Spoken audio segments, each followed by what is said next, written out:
Hey there and welcome to Matt's Garage.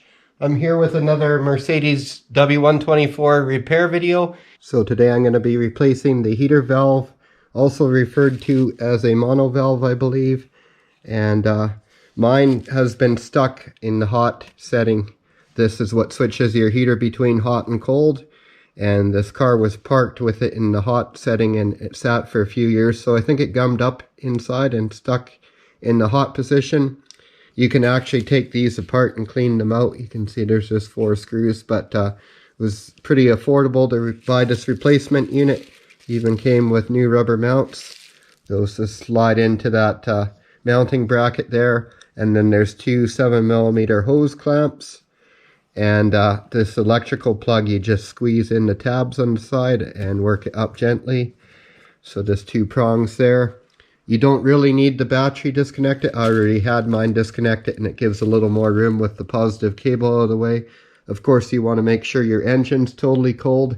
And I did jack up the right side of the car. This should help with not losing so much coolant or introducing too much air into the cooling system. These hoses are probably going to be stuck on pretty good, so I'll get the clamp really loose and worked right back out of my way.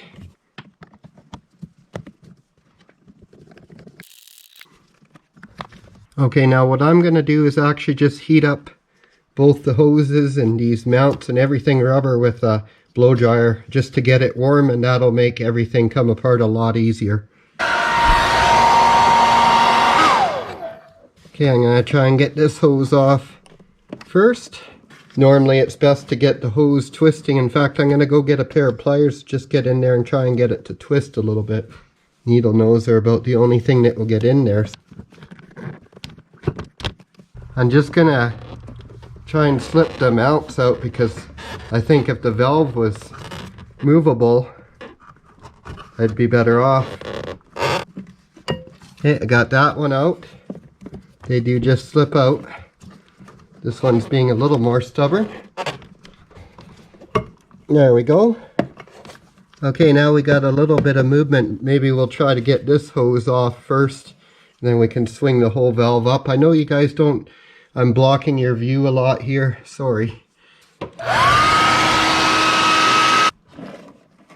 There we go. That one's moving. There we go.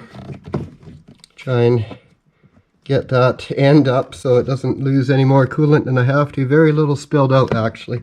Jacking the car up worked great.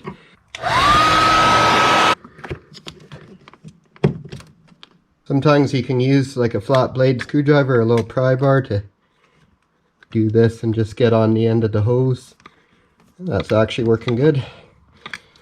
Try not to wreck these hoses, that's for sure. There we go. The valve is free.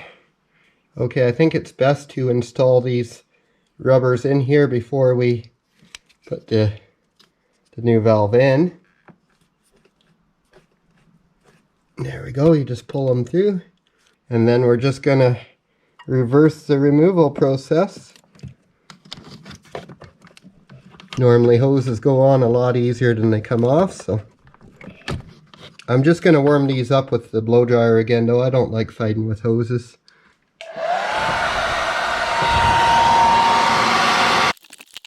I'm just holding the hose from the other side, the firewall there. Okay, so now we'll get this one hooked up too.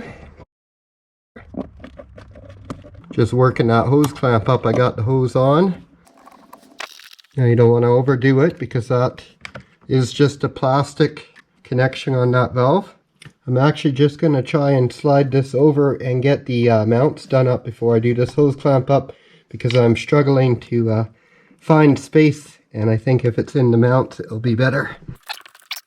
So there's just little grooves in there, just find them, and that one was popping back out, so I'll focus on this front one first. Thought I had them both in, but they were both half in.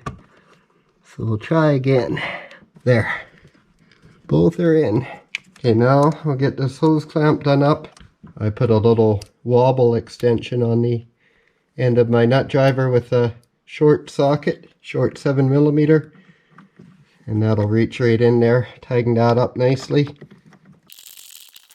Just make sure your clamps are straight as they're coming up tight.